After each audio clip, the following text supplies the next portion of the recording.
Hey guys, it's Michael from Chess Lifestyle, and as you saw in my last video about the Menorca tournament, I wanted to show you one of the games from it.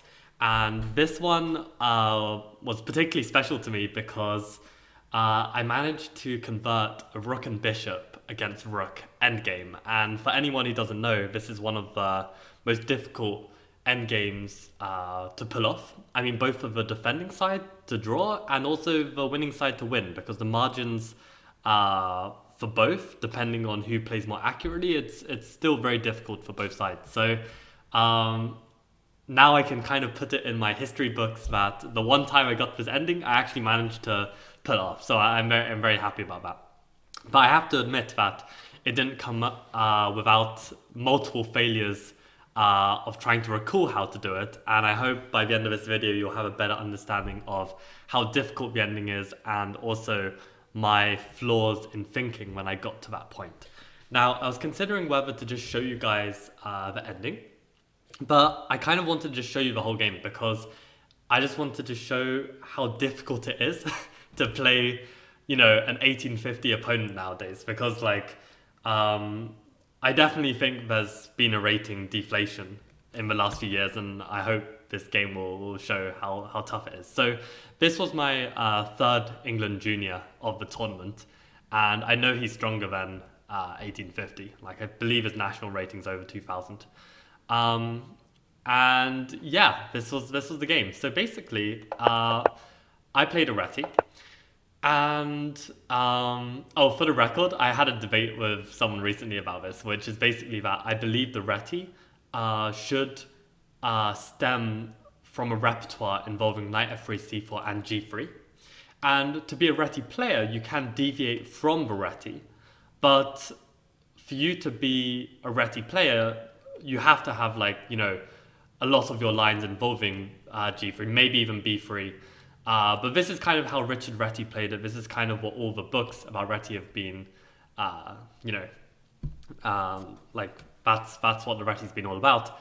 But in Simon Williams' new lifetime repertoire of the Reti, I was very shocked to see that g3 isn't recommended at all, and it's all about this e3 setup, which to me looks like more of a d4 collie kind of hybrid, where it's not a Reti. I mean, we started with knight f3, but I mean, in fairness, to be a Reti player, I think you do need the flexibility to not just play, let's say, double fianchetto every game.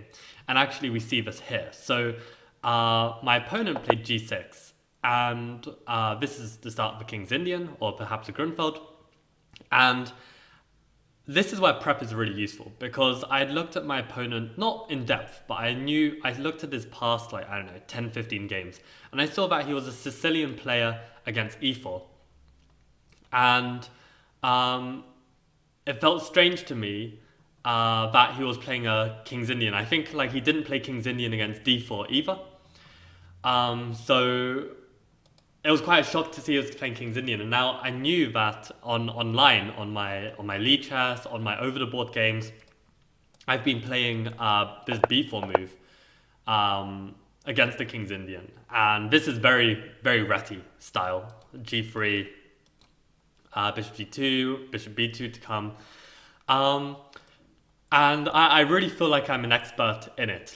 I understand some of the lines in this variation better than, games that have ever been played on the database. So I really, really know this line well.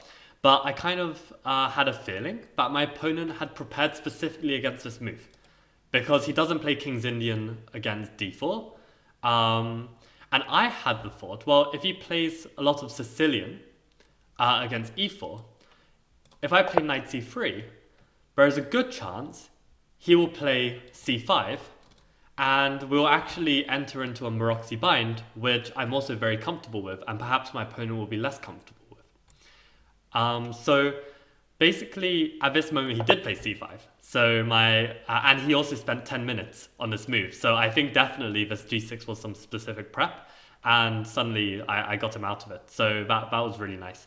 For the record, if he had gone for a more King's Indian style, I do have this other setup, which I haven't played in a very, very long time. But you basically delay d4, and if black plays c5, then you can play Meroxy bind, which you're happy with. And if they play with e5, or you can play d3. And this position is different from the classical King's Indian, and eventually you will want to break with d4, but when it's on more favorable terms for you. So I actually had this set up against Gwilym Price in the Buka Championships, which I managed to win. And I also had it against this 2500 when I played this rapid play tournament in China. And he, after the game, he said, like, you know, did you prepare this specifically? This is like some anti-King's Indian. And I was just like, nah, this is just like my setup right now. But yeah, it annoys the King's Indian players a lot. So this was my plan. But anyway, we get a Meroxy, and it's very important here that you get to a Meroxy with the right move order, because had I played d4, well, after takes, black could play the immediate d5 in very Grunfeld-like fashion, and this equalizes. So you have to play e4 here, and they can't play a Botvinnik because we'll just take that pawn. So he tried to prepare it, I guess, with d6, but then I'm already in time to play d4, and we get the Meroxy bind. So we managed to get to the starting position of the Meroxy. At least in my opinion, this is the starting position where black can have different options. And if you watched the Bristol Congress video and you saw the first game, you'll know that black has three options here. Either black can play with bishop d7, takes, and bishop c6. Another option is to take immediately and play with bishop e6. And another option was to play with like bishop d7, a6, maybe rook c8, and like that. Now, if you remember that my rule was that on this main line of bishop d7, takes, and bishop c6, we would have this setup where we're going to go h3, queen c2, and rook d1. And this was like the best setup to go for against this line. And what I found was when my opponent would deviate from this and play with like a6, well, we can do exactly the same setup. We can go h3, queen c2, and if they go rook c8, we just go rook d1. And even though it looked a bit dodgy with the rook on this line of the queen, there's actually nothing to worry about, because I think there was this line where they take and they try and go b5 to try and exploit this, but we can just stand our ground with b3. And this is like the top engine line where black is trying to trade off some more pieces. But then we can play takes and this key queen b2 to get off the line of the rook. And the point was on b4 we've got knight d5, and we've got immense pressure on this diagonal, and I think we've got a slight edge here. So this is basically how to deal with this a6 move, or it could come from bishop d7, h3, a6, and that is the line I've given. But interestingly, in the game, my opponent did not play with a6 and played with rook c8. Now in my head I was thinking, well, okay, rook c8, I just play queen c2, he plays a6, I play rook d1, he plays b5, and we just transpose, right? Or okay, takes my knight first, so there's less control over b5, and then he pushes b5. So I played queen c2 like really quickly because I thought, you know, my prep had covered all of this. But interestingly, with this move order of bishop d7 and rook c8 immediately, I actually can't get away with queen c2. Because queen c2 runs into knight g4, and black is actually better, according to Engine, which I found out afterwards. And the point is that, well, yeah, there's pressure on this knight, and this apparently works for black. So that got me thinking, well, hold on, why does this work here with this discovered attack on the knight once my queen moves out of the way? Why can't it work in the other line where they go a6 first? Like if they play a6, queen c2, and my line goes like rook c1, rook d1, why can't they just play this knight g4 now? Well, the difference here is that I can actually take, and when they attack my knight, I can simply just move my queen. And this is apparently a good position for me. I'm actually curious, like, how do I continue after this? So if the knight simply goes back, well then, okay, I don't know what just happened to my laptop. I guess you guys saw that as well. But I could take, and just knight d5.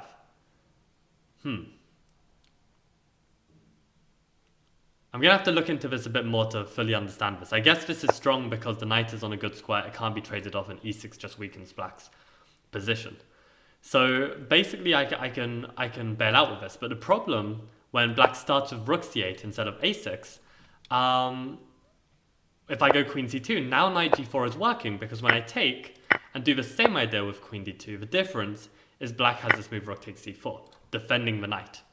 So in fact, I'm actually just worse in this position. So basically, if my opponent plays bishop d7 and rook c8 is not main line theory. As you can see, there are lots of different moves here. But what it does mean is I'm not going to be able to get my queen c2, rook d1 setup. So that's kind of annoying, and I'm going to have to find a different way to play against this immediate rook c8. But yeah, I'll save that for another time, that investigation. I mean, probably just at a first glance, f4 seems like a pretty good way to deal with this, because it still retains the option of going queen c2, rook d1.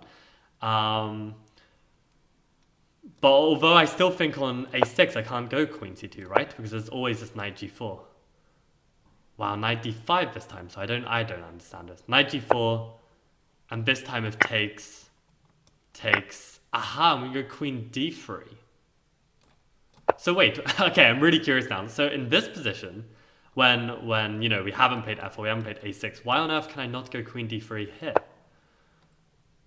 Okay, so here they can just go back, and apparently this is just good for black. But if they just go back in this position, it's good for white? This makes no sense to me at all. So it takes, and it takes, then just knight d5. Okay, so in this position, this is the rabbit hole I go down. I'm sorry you guys have to watch this. And there's this key move, knight e5. This is unbelievable. Unbelievable. Anyone who finds knight e5 here is unreal. So who knows, maybe I can just bank on like my opponents not playing knight g4, because to be honest, for them to, they're not going to study this, and for them to work this out over the board with queen d3, knight c6, and bishop d7 is good for me unless they know knight e5. Like that's a wild move to spot. And maybe if like my position isn't too bad, maybe it's playable. But yeah, this needs some further investigation. Basically, this rook c8 is actually something that I need to look into, because I can't do my favored Menorca bind setup. Anyway, my opponent didn't go into this. He played queen a5. And the rule against queen a5 when playing this Menorca bind is you never really want to go b3, because the queen keeps pressure on a2, it puts pressure on c3, and with this bishop, it can be quite annoying. So you always want to be able to play like a3 and b4. Now the problem here is that my opponent now took the knight, I took back, and they played bishop e6. And I saw that if I go b4 in this position, I think the queen can simply go back to c7, and the c4 pawn is actually a bit loose.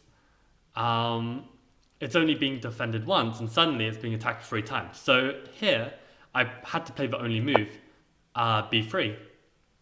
And then my opponent geared up this b5 move, but I actually realized, and this is from my analysis from some club games, just friendly club games, which was there are very often times that I can move this rook and the queen can't take because the queen will get trapped. And that is exactly what is going on here. I could play rook c1, and the point is on b5, my opponent missed that I could play b4. I could tell visibly that he didn't think that I could play this move. And the problem for black is that if this queen has to leave the protection of this pawn, well then I've got enough pieces on this pawn. Well, okay, not the knight because it's pinned, but the pawn and the bishop will be enough to win a pawn. So basically he has to go in for this. But the point is I trap his queen, because I can play rook a1, queen takes b4, and rook fb1, and his queen is trapped. So yeah, at this moment, I actually didn't really understand. This is why my calculation is and evaluation is not the best. I couldn't really understand like how much better rook takes c4 was compared to queen takes b1. I thought it was about the same, because queen takes b1, bishop c4, and we get to this position. We have this imbalance where it's rook and 3 pawns against a queen, but we've managed to trade 1 extra piece. Now, And when I say trade one extra piece, I mean compared to just the immediate rook takes d4, where when we take, we still have the same imbalance, but there's an extra minor piece on the board for black. And given that the queen is vulnerable to attacks from minor pieces, this actually changes the evaluation completely. Like in this position's +4, whereas in this position, it's only +2. So yeah, I guess like the more pieces that trade, the stronger the queen will be because it can move around more freely. So here I played the move queen d3. And I was actually quite lucky here that my opponent's move didn't win more because I actually completely missed it. And that was rook takes d4. So it kind of shows that, you always have to look at your checks and captures no matter what the position. But his idea was basically that, okay, I win the exchange, but then he plays his knight d5 and he's winning some material here. So I take this opportunity to basically take his bishop and take his knight and enter this position where I have a bishop for 3 pawns. But interestingly, when I got to this position and he played rook takes d4, and I was calculating here, like takes and knight d5, I'd already seen this line up to just having the rook and bishop, and already I was getting some like feelings of like, oh my god, what if one day I get to a rook and bishop versus rook ending? That would be insane, because I need to tell you as well, I didn't mention, but I've been studying this book, How to Study Chess on Your Own by Davor Koyasevich, and actually I've been studying it not on my own, but with my friend Ben, who lives locally to me. And one of the chapters, I think it's on it's chapter 2, which discusses 15 different study methods. And I think this, rook and bishop versus rook ending comes up as an example of how to learn from reviewing. So he calls this subchapter reviewing, and it's about reviewing either the openings or the endgames and basically delving deep into some deep analysis. And he explains it beautifully, and me and Ben have studied it and tried to understand all the nuances. So I felt pretty confident that, if it comes up, I should be able to pull it off. Like, even so, I wasn't 100% sure, but I was like, okay, when it comes up, I should be able to do it. So, yeah, basically we went down this line. I think this is all forced. We get to this position, and interestingly enough, Engine actually much prefers to move rook b8 here. And it kind of makes sense because black gets an extra move with this pawn, which can be significant in it being a bit more dangerous. Like, it ties my rook down a bit more. But my opponent chose rook a8 instead and wanted to push the a pawn. This wasn't a miss. He didn't miss that I could take this pawn. It's just, these pawns are hanging right now, and it's very difficult to defend them. So he chose rook a8. And here, I probably rushed with this move of f4. I mean, my idea of it was that I wanted to control these squares for the king and bring my king up, and I thought this was the best way to do it. But maybe keeping the pawns further back was more useful, in the sense that these pawns are safer when they're further back, less likely to be traded, and maybe these pawns will be needed to make a queen. So I played f4 maybe a bit too quickly, and yeah, we got this interesting position. I just tried to blockade this pawn, and yeah, when we got to this position, my opponent actually sacrificed this pawn to get activity on these pawns, and that's apparently the best move according to Engine. But practically, I was quite relieved to see this, because I felt very restricted with my rook. And yeah, I wonder if he just stands still. Is there any way, like, if he plays king e7? Aha, the problem is I'm coming in this way. Yeah, that was the point. So I guess he decided, like, now or never. Let's get this rook. Yeah, rook out of the way. So I took. He attacked my pawn. I took and dropped my bishop back. So yeah, that was this threat of taking, I guess. So I wanted to defend it with my bishop. And we got to this position. And yeah, in this position, I was already like having this feeling of like what endgames are favorable for me, what endgames are not. And I thought if the rooks trade, and I'm left ever with this bishop and h-pawn, this is going to be a draw because it's the wrong color. Like even if I have a king, bishop, and pawn against a king, if he can get his king to the corner, there's no way to win it because the bishop can't give a check in that corner. So I decided to play h4 to remove any chances of that endgame arising, because right now the only way to make a pass pawn is g3 h4, which would give me the wrong color pass pawn. So I played h4, and the idea is that if he takes, well then I can play rook here and win the pawn back, and I've got a pass pawn on the g file, which is more useful to me. So he gives a check, he takes, I get the pawn, and yeah, in this position, I had no idea if I would be able to win this. Because these pawns were actually very strong, I found. And actually what I should have done in this position was I should have actually gone around this way. And apparently later played bishop g4 to win this pawn. And I could have basically forced him to push a pawn in which the pawns would become weaker and I'd be able to win a pawn.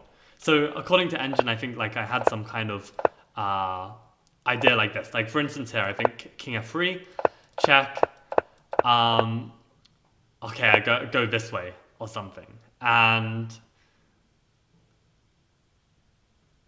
man, I don't even know like how I make progress here. I don't know, for me in the game, I really struggled to see how I'd make progress, and I thought the best chance I would have is to win a rook and bishop versus rook. So I played king d3 here, which apparently draws the game, because in this position, well, there are two things. Firstly, he's still got a pawn, so it's rook and bishop versus rook and pawn. And secondly, rook and bishop versus rook is drawn anyway. Like if black knows the correct defensive procedure, of which there are two different defensive procedures, both the Cochrane defense, which is the rook, like if you imagine like the black king here, like bishop and king here, you're trying to defend with the rook from behind, that's the Cochrane.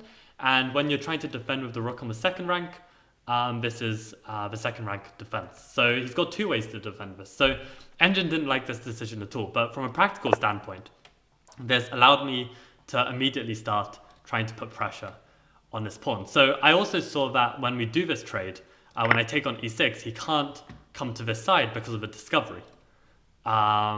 Wait, that's not a good discovery because I'll lose my bishop. So what discovery am I thinking of? Maybe I can move the bishop first and then still threaten the discovery, and I think the black king would really be uncomfortable on this square. But in any case, he went to this side, and I thought my chances were really good now because I've cut off his king. But he played king f6, and I thought if I start trying to move my king forward, well, he can check from behind. And I didn't want to allow his rook in that way. So I played bishop e2, thinking next I'm going to play this, win the pawn, and then have this classic rook and bishop versus rook. But he played rook g5, and this was really annoying because now he does get his rook back, and he can bring his king back towards his pawn. So we got to this position, and I gave a check, and I assumed that he would come back this way. But the point is it's still not completely simple because my bishop can harass the king. The king can come to e7, but all of his pieces are kind of tied up. Like this rook is, cutting off the king. This king is kind of on its best square on e7, and my bishop can simply make, waiting moves. So it's not easy for black to hold this position even with the king on e7. So he went king g5. I went back to f2 to defend my bishop. And yeah, this is the start of the grind. So he played rook f5. I gave a check, and I was basically just looking at ways to try and make some kind of progress. I didn't know if it would really make progress. Like for instance here, rook e5, I can bring my rook into g6, and that feels like it's some kind of progress. Like we've put some pressure on the pawn, the king would have to come to e7, maybe we can try and bring the bishop to d5, give a check on g7, try and kick this king away and try and somehow win this pawn. So I was just looking for ways to do that. So I played rook h2 here, he went back, I cut off the king a bit more, started to bring my bishop in to d5. Okay, he gave a check, so I had to block it. And again, I didn't really see a good way to continue here. This is just, again, it's just a repetition. So I thought rook h8. This is a little bit tricky, perhaps. Just ask him to make a move, so he comes up. I now am able to cut him off onto this sig rank. So maybe this is handy for me. So maybe in this position he should have gone like king c7, so then on check he can go back. But again, going to the back rank feels a bit risky as well. So okay, I cut him off from the 7th. And then I brought my rook over this way, and I guess to stop him from going back, I then took the file this way to restrict his rook. And then I gave a check. And yeah, I thought in this position, well, the problem is that here I can't really come forward because he can give a check. So I decided to play check, and when his rook was away from this square, I can now play rook a3. And the point is, if he comes back, which is what he did, I now have the option to block with the bishop, so I can play king d5 now. So I felt like I was making some progress. So he can't check from the side, he can't check from the back. So this is progress. So he gave a check anyway, I blocked with the bishop, and he tried to restrict my rook in this way. But I thought this was almost working for me because I could give a check. And I thought if he comes here, which is what he did, I could give a check. And the point is, if he comes back, well, then I can give a check. And if he comes to d7, I can give a check. And then I can sort out my bishop and defend my bishop. So I thought this was working. But instead, he played king b7, which means I don't have time to take this pawn because my bishop hangs. So I had to go back, and then he went back. So that didn't work. But then what I realized was actually I can make progress this way with king e6 because he can't give a check to my king, and I'm threatening now to check and win the pawn. And there's nothing he can do. So he had to move away. I gave a check, and I won the pawn. So I managed to somehow grind my opponent down and win that pawn. Engine isn't very helpful because Engine just said everything is 0, right? This position is still a draw, technically. But now it's a lot trickier. So he gave a check. I guess like this makes sense because I'm threatening to check and push him back, so he wanted to check me. So I was basically just trying to get to a point where I could block with the bishop. And I still want to be able to try and check this king down. Now the problem here is that I can't really check down because he can run this way. Although here, maybe I could then swing this way and try and push him back to this rank, this back rank. So basically you're trying to get the king to the back rank in order to try and win. So I gave a check here because he can't come this way due to the discovery of the bishop. So he had to come back this way. And now I gave rook c7, hoping to give check and push his king back down. So he tried to put his rook in a way that he can block. So I went to the other side, in which if he had gone to the other side, well, then now this is not working, right? Because I can give check. So he went to h5, I gave a check, and I managed to push him back. So I found a good way to push him back. Now, at this moment, this is already, I think this might be lost for him. Because basically here, he basically needs to stop me from being able to come forward with my bishop and king. Because if I can do that, I've reached a Philidor position, which is winning. So I think in this moment, he has to play rook h4 to pin the bishop to my king. And even though I kick the pieces back, my pieces can't really move.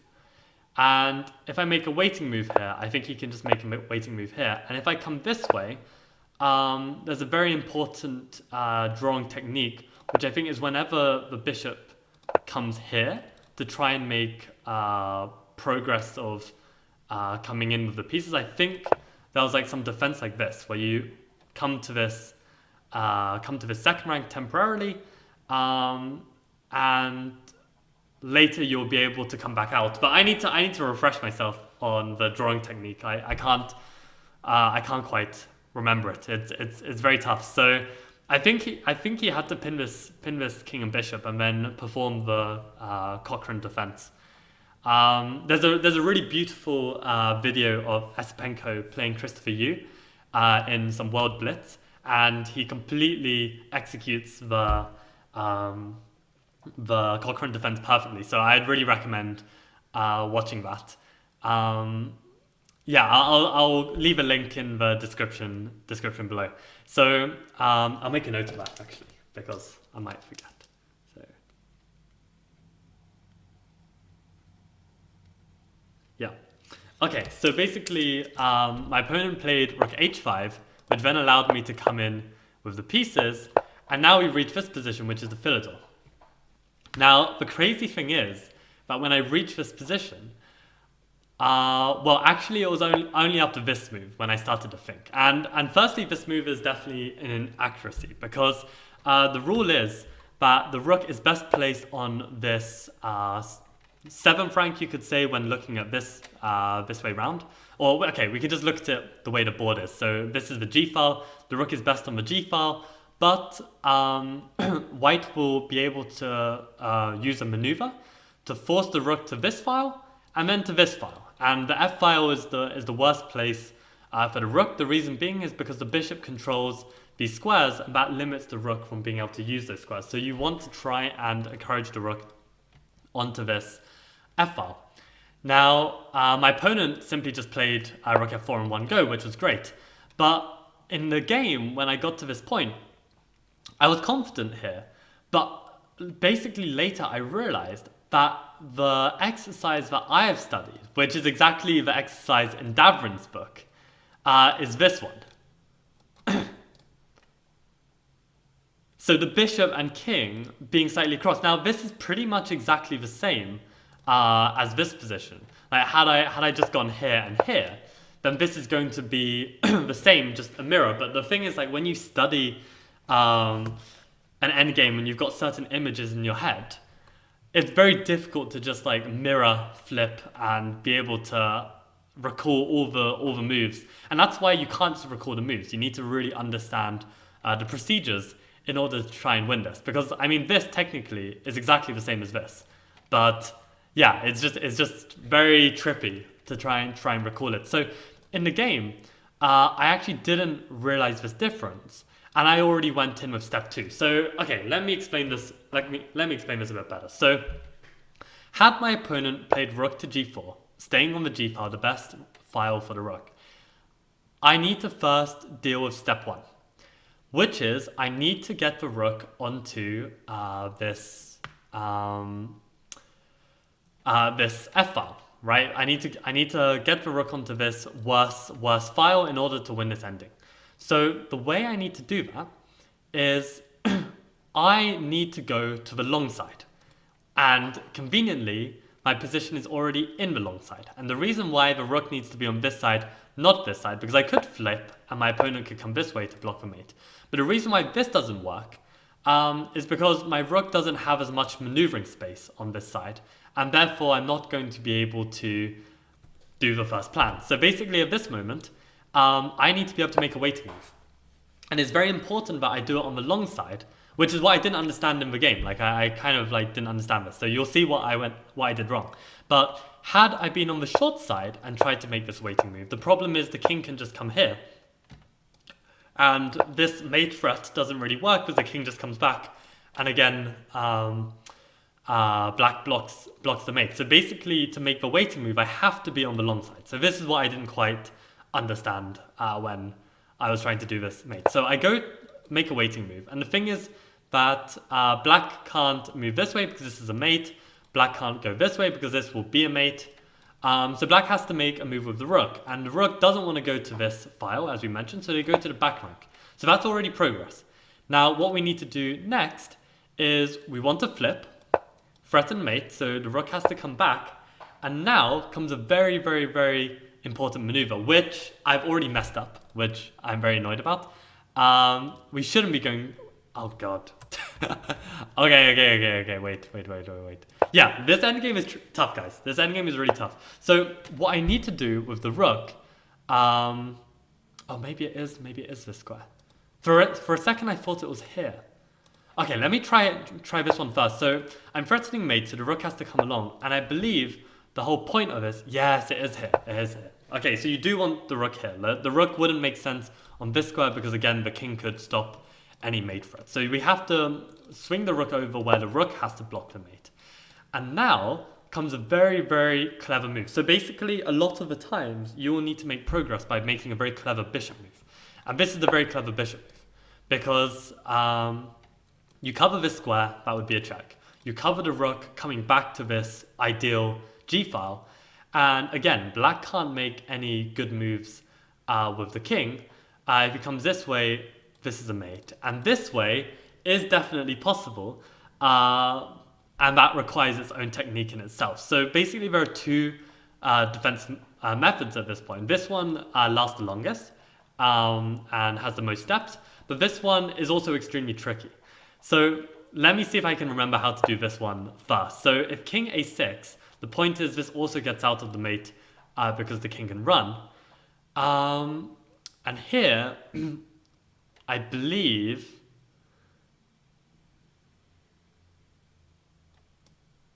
I want to say it's this move. I want to say it's here. But yeah, this is super tricky. So this king a6 is another defensive method, which if you only know this method, then you're going to be screwed if your opponent plays this. So because the problem is if the bishop comes back, well then oh no, that does threaten mate. Well if the bishop comes back, the king can just go back. So that's not enough.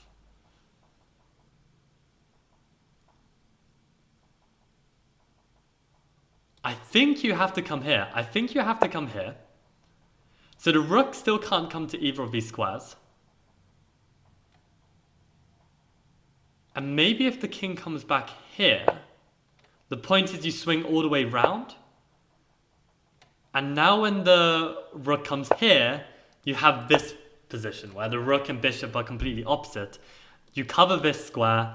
You're now threatening checkmate because the bishop covers this square. And this is mating. There's no way to get out of mate here. I mean, if the king tries to run, there should be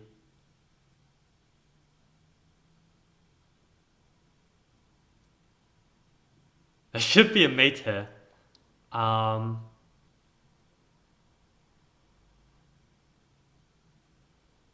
There should definitely be a mate here.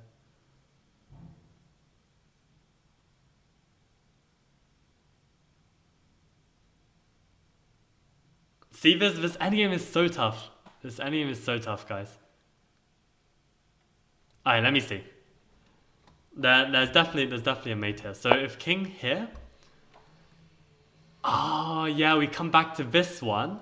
Yeah, this rook e7. This is so tough. So rook e7, and the point is that you cut the king off, and you're threatening this checkmate of bishop b5 and mate. So you have to bring the rook back to mate. So this king a6, I think this is actually the better defense than rook f6, because I think rook f6 is more intuitive to find the win. But this king a6 is it's super tough. It's super tough. So yeah, king a6, you gotta play rook e8 because you want to be able to swing round. And yeah, when the king comes back, you're able to swing round, and now it's. I guess you wanted the rook on this file so that when the bishop comes here, you can defend the bishop. I'm honestly not too sure, but this is the technique. This is the technique. So at this moment, instead of king a6, they can also bring the rook to the bad file. So in this position comes step 2, where you basically want to threaten mate, and the best way you can threaten mate in this position is like this, and this basically forces black to give a check, in which we can block, and now black can't just make a waiting move or come back to this really good file because we're threatening mate, so they have to come here. So now we've reached the start of the third stage, which is now, in order to make progress, the king needs to be on the same color as this bishop. So we need to give a check. That is the next stage. And now the king is forced to come to one side or another. Now, I also didn't remember this until reading the book again just now, but the king should always go to the same side as the rook for the defending side.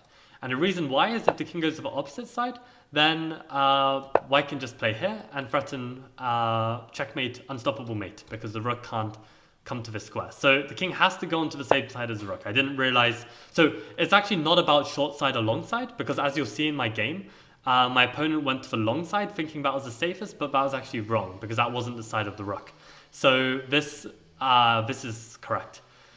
So at this point, now comes the next step, which is we need to, I think, get white in a mating net.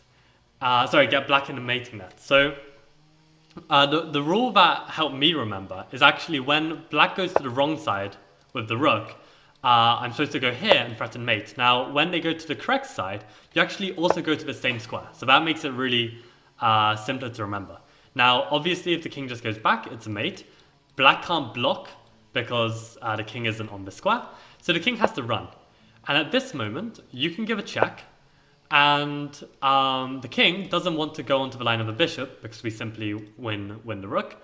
So the king has to come back. And at this point, the problem with just going rook here is the king comes back and we've made 0 progress.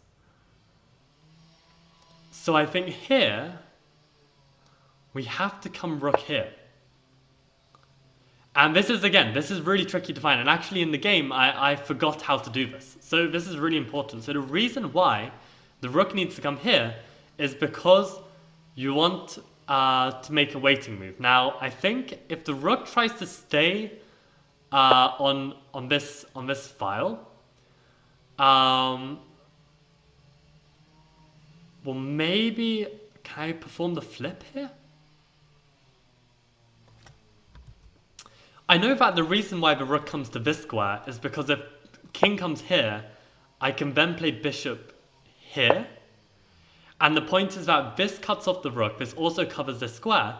And the point is if the black king comes back this way, well, now I can give check and mate, because whenever the bishop is onto this square, you're covering this rook and this is going to be a mate. So I know that this is correct. But what if black just stays on this file? How am I supposed to make progress here? I've already got a mating net, right? I mean, I'm threatening bishop check and mate. So basically, this rook e7 move is basically the final step, which is to create a mating net and win. And in combination with this move. And I think in the game, I saw this, but I could not for the life of me work out what is the point of it after king here. And I just completely forgot that this is the way to do it. So I think... Maybe you'll disagree, but I think this situation of finding rook e2 is easier than if my opponent had defended with king a6 earlier at this moment, right? Like in this position, when I forced the rook to this square, I think king a6 is a more tricky defense. I have to remember to bring rook here, and bishop here, and then remember some mating nets that are a bit more obscure. I think that's harder.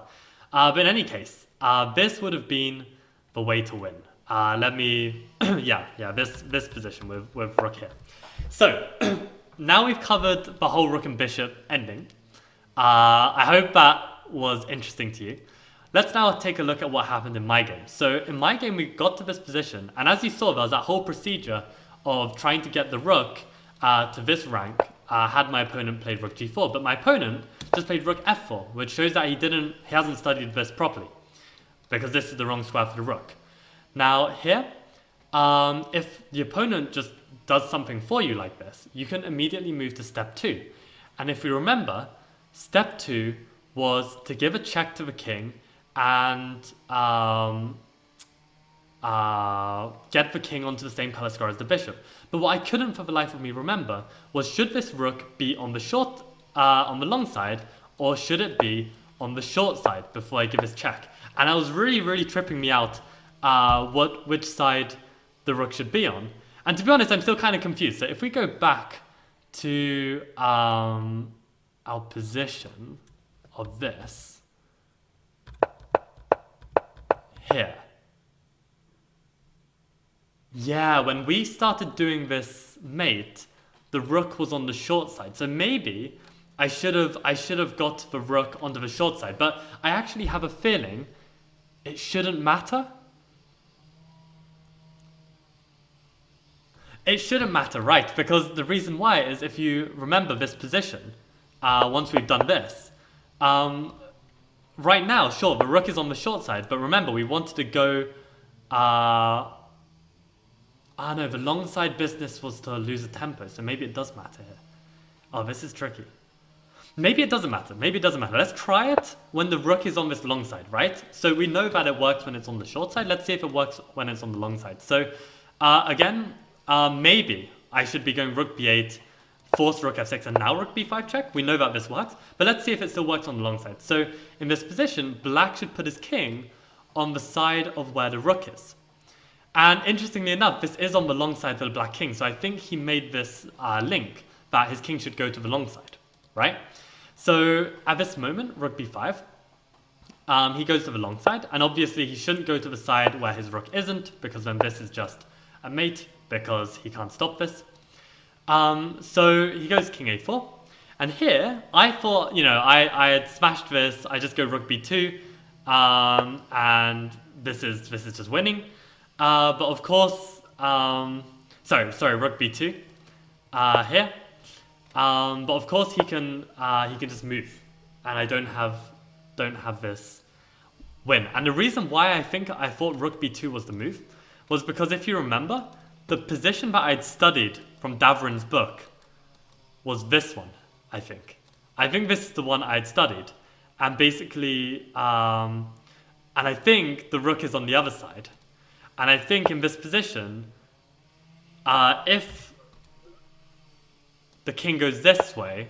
I honestly don't know. I honestly don't know. I'm confusing myself. So, okay, I don't know why I went rook b2, because this doesn't do anything, right? He just goes back, and I've just missed my opportunity. So I should be more level-headed at this point. I think at this point I started to panic, because I got to this position. I was very confident getting up to here. I saw my opponent made this mistake, and suddenly I was floundering.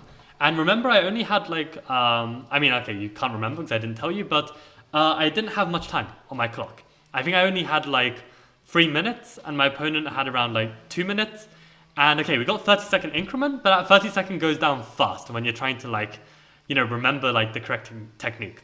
So if we remember my rules, basically if the rook goes to the side where the rook isn't, we go here and we threaten checkmate. So what the correct move should be after here, following my rules, is I should have gone rook b8, right? The same square where I would have achieved the checkmate on the other side, right? Which forces the king to come here, and then I can give check. Now, this is actually what happened in the game. So I played this rook b2, threatening mate, thinking that, okay, he can't come here to block, I've won this game, and then he plays here, and I'm like, oh my god, this doesn't win. So I remember, okay, I have to go here. This is 100% correct. And then he goes here, and I remembered that, yeah, I should go to the same mating square as I did as if the king went to the side without the rook. So I went rook b8, and here, okay, he can't come here, he can't block, so he has to run. And I remembered here, I have to go check. Because he can't come here because of this move, and he has to come here. And at this moment, I could not remember the move. And I thought that maybe, just maybe, I had messed up, and maybe this whole checking business only works when the rook is on the short side. And I thought at this moment, I have messed this up, and I thought, if we've got to here, and I now repeat, I don't even know how I would repeat. How do I repeat this position? Yeah,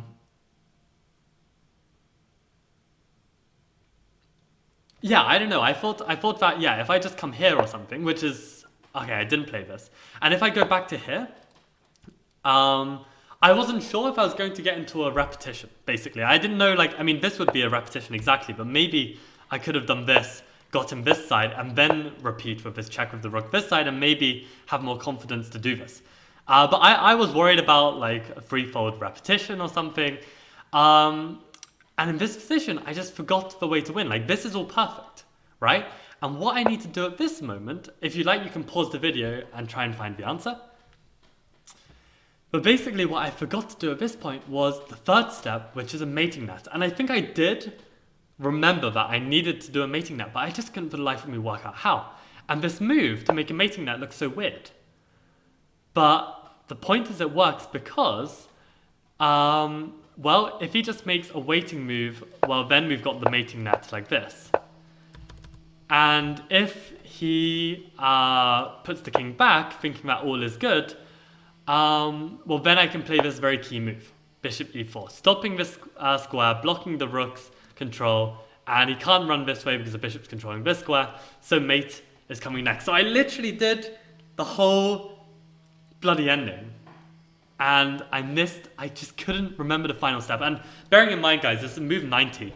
And, you know, you're up after a long tournament, like, your brain just shuts down. And with the stress of, like, trying to find this, like, with only 2-3 minutes, I just couldn't do it. So I played Rook B7. He went back. And I decided that, yeah, I would try... I don't even know what I was trying. But the point is, now he was able to move his rook away from the worst rank. I gave a check, and we're back here again, where there's no forced win. This is back to a draw. My opponent can defend if he wants. I was kicking myself. I mean, I knew that I was letting him out, but I knew that this was better to let him out and try again than have a threefold repetition by giving another check. I just couldn't see it. So I gave a check. I brought my rook over. I decided to try and bring my king down again. He manages to block. I managed to give a check. And here again, I think he needs to keep the pin on, right? If I give a check and he comes down, this restricts my pieces from moving. And I think I have to basically make some awkward kind of move with my king. Maybe here, he can give a check, and I come here, he can pin. So it's not easy for me to bring my pieces down. But in this position, he just came here, which then allowed me, again, to get... Okay, no, he blocked first, which was good for him. But I came back to this square, which was a good idea. And now I was able to... yeah, this was super weird. I don't even know like how I was finding these moves, but I was stopping him from giving checks. And then I managed to block here. And then I managed to eventually get to this position where, again, I reached the Philidor position and he is forced to block again. And at this moment, I was like, well, his rook is on not the worst rank. So I played rook a2. He came this way. And I remembered that in this position, bishop a6 is the move, right? I cover these two squares, which forces either king here or rook here. Now, in the game, he played rook here, but now I'm wondering, if he had played king here, how do I deal with this? I guess I would have to come here. But in this position, I can't go off the board, right? I can't go to this square over here when I bring the rook over. So how on earth am I supposed to win this? Or is it just unwinnable? Or maybe if he comes here, maybe because he's already closer to the side of a board, I've got a simpler win. This shouldn't be harder. This shouldn't be a more difficult. When the kings are like not in the center, this should be an easier win to my understanding. So maybe here, if he comes this way, I can just swing over. But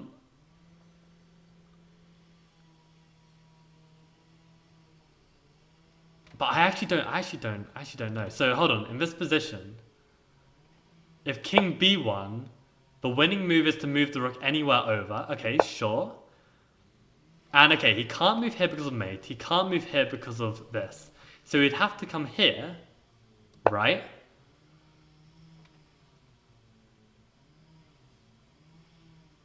And then we're doing this move, king g4. So one of these two moves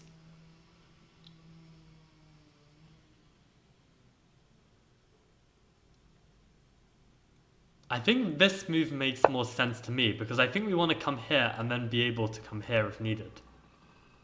So what are we threatening right now? We're threatening check, king here, bishop check, king here, and mate. He can't give a check. And I think this is just forced, right? So if he comes back,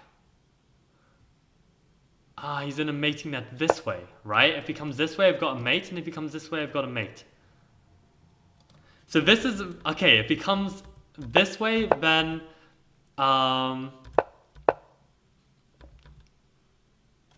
if he comes this way, we can't do the same maneuver, but maybe we can actually, hold on, if we come up here, he still can't give a check on either of these sides, so he has to come back. And now we can come over to this side, threatening the mate. And here, he has to come here, and we can't make a waiting move on the side of a board. So we literally can't win him this way. That's very interesting. Wow. So when the king, is this making sense to you guys? Because it makes sense to me, but you know, I've seen this endgame like 10 times now, so it's starting to make more sense. But basically, I can't bring my bishop to this square. So I can't do that same exact maneuver. So king b8 would have been a real pain, or king b1, sorry. But instead he played rook b6, which now means I can play this bishop d3, threaten mating it. He has to give check. I can come here, and here he has to stop my mate. So I gave rook c2 check. And at this moment, I mean, I really put on the pressure on my opponent over these last 3 moves. So he literally was down to 30 seconds thinking here. And he played this move very quickly to come to the long side. And I think in his head, he had just thought that long side was the way to draw. But the problem is, it's actually nothing to do with the long side or short side. It's to do with the side where your rook is. And here, I just had mate in 1. So I managed to win. But had my opponent gone to b1, I don't know if I would have been able to pull it off, because I would have known we should go rook f2, the same square in which you would give the mate. But the problem is, in here now he runs, and again, I have to be able to work out that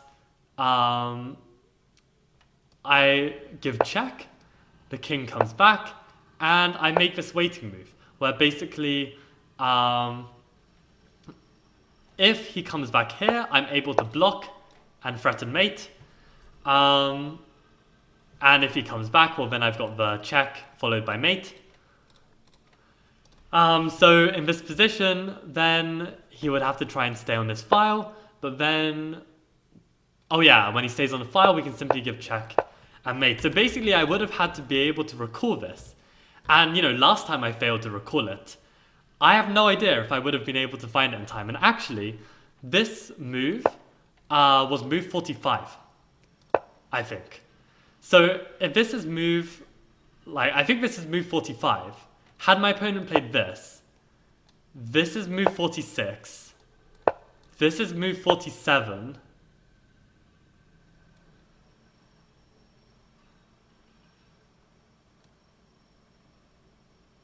Can't go here because of mate. God, I'm already forgetting. What's the correct defensive move here?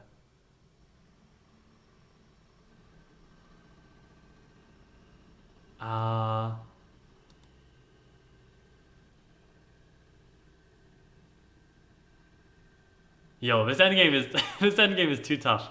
This endgame is too damn tough. I thought this was the move, right? Oh my god, I'm tripping. So the king goes to the same side as the rook. We come back to the same square that we would have done if the king had come here. The king is forced to come here.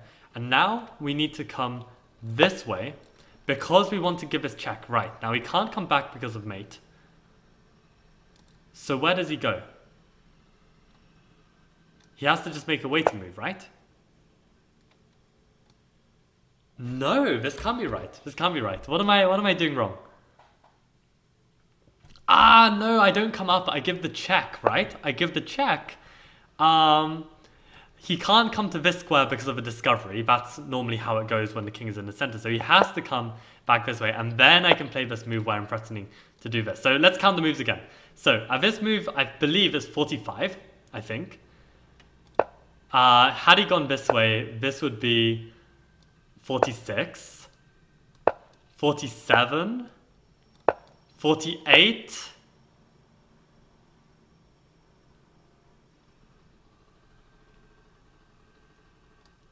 49. And what happens if I mate on move 50? Does that count? Yo, what happens? Okay, does anyone watching this channel know if you mate on move 50, what happens? But actually it wouldn't be, because he could go here and this would be move 50, I think. So this would be move 51. I'd be one move away from performing this mate, I'm pretty sure. Man, I don't even know, like this was absolutely nuts. It was absolutely nuts. But yeah, basically this is a big rule that I've learned from like studying this properly. Again, is that the defending side should always go to the side of the king. It's nothing to do with the long side or short side. So yeah, this was absolutely wild. But honestly, when I achieved this, I mean, my opponent was fuming. There was literally like smoke coming out of his ears because he thought that, you know, king b1, he's just drawing this. And the fact that he was so close to move 50 as well, just, you know, sums that up. And funnily enough, like after the game, I thought that it had already gone past move 50. And I thought maybe he just didn't know the 50 move rule, but yeah, it hadn't been 50 moves, amazingly.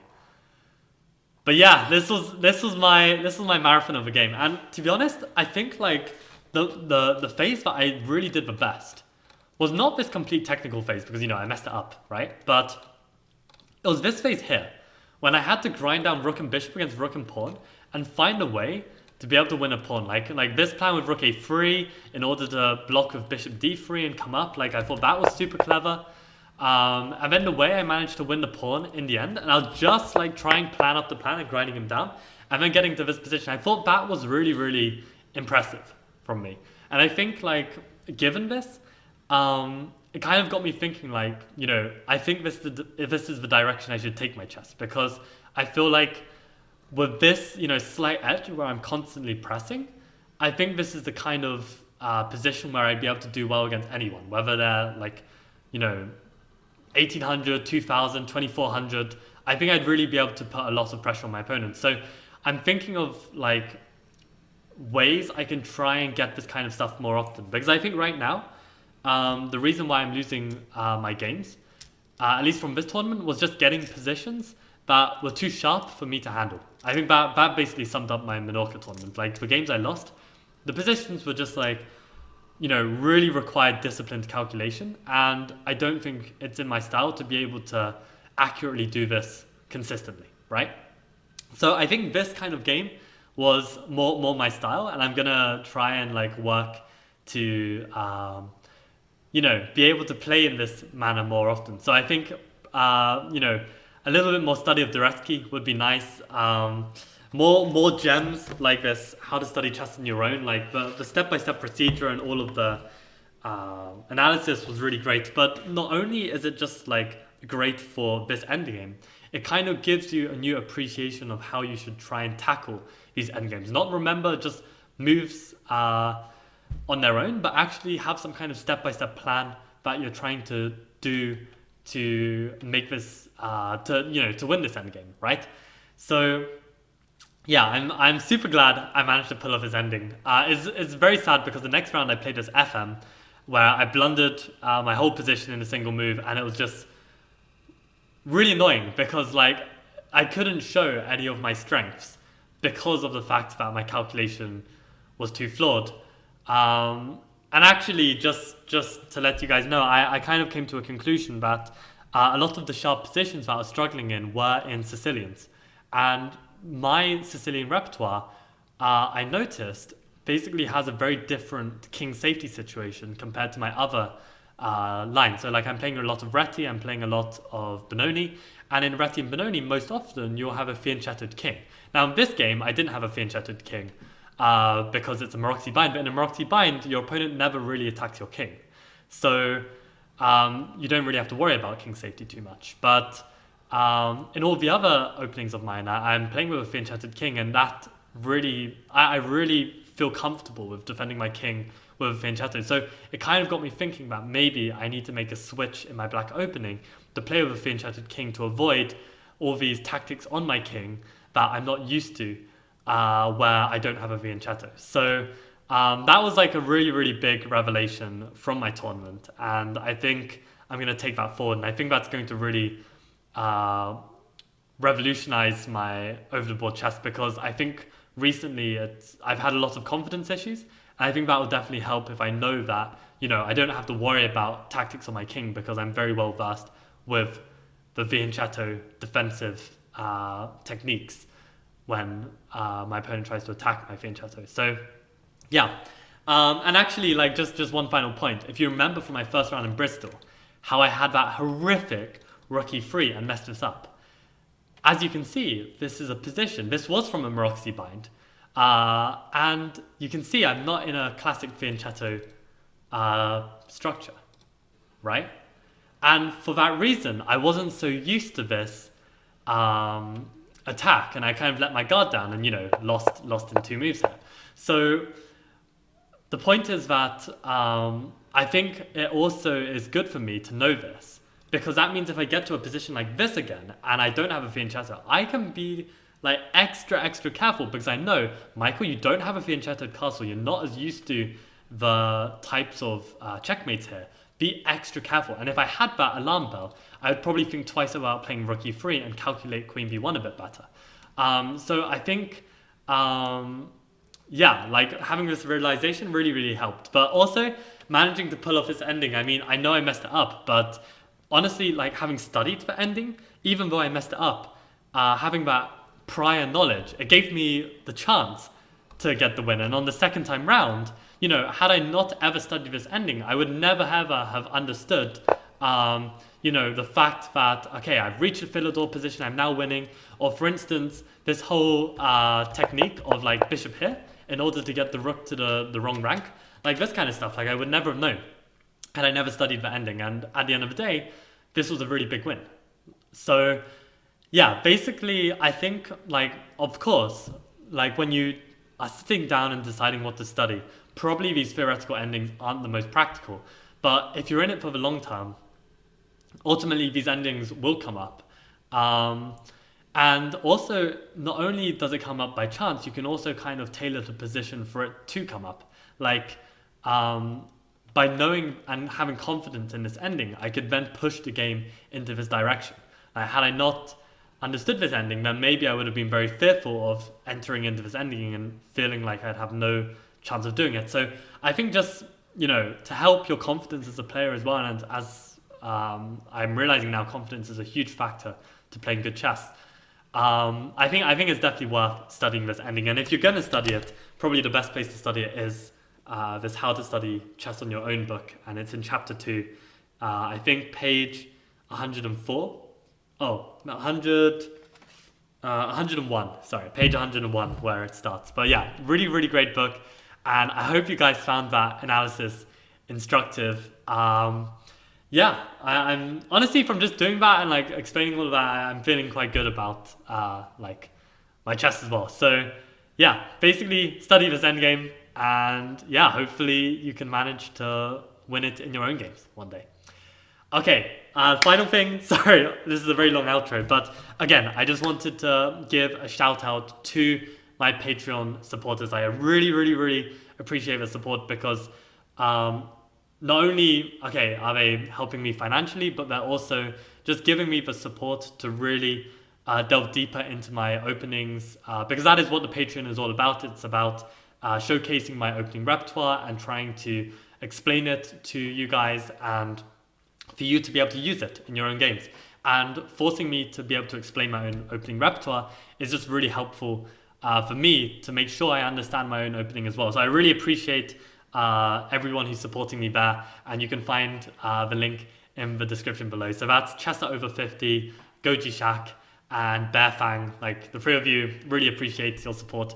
So yeah, if you're interested in learning more from me and my repertoire, I've got I'm making videos on it, and yeah, I think it's pretty great. So a lot of insights to be had there, and that's all from me. So I don't know what I'm going to film next, but I guess see you in the next video. Bye bye.